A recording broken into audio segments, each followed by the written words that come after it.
nafuna essimu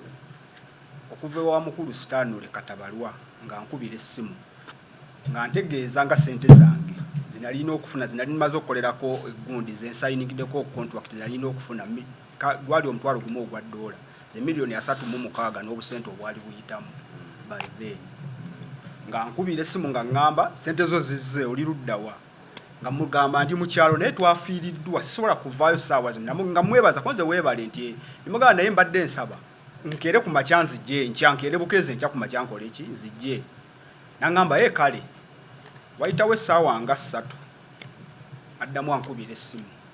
aŋŋamba nga yakuba essimu nga ayogerera wana waggulu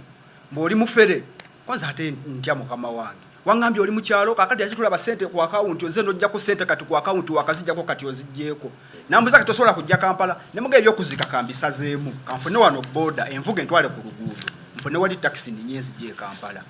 ekyamazima natuuka ku ofiisi ssaawa nga 10 ez'akawungeezi saamusangawo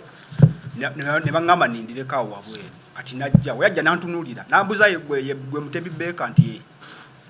nangamba kakati omubbi ajjeko sente zo ku akawunti sente zizze agenda mu banka mangu nazijjako naye namba zenzifunye ne contact ne kati nesimu jabadde ogera ka jijjeko saazo tekyaliko naye tugende ku poliisi tugende ku poliisi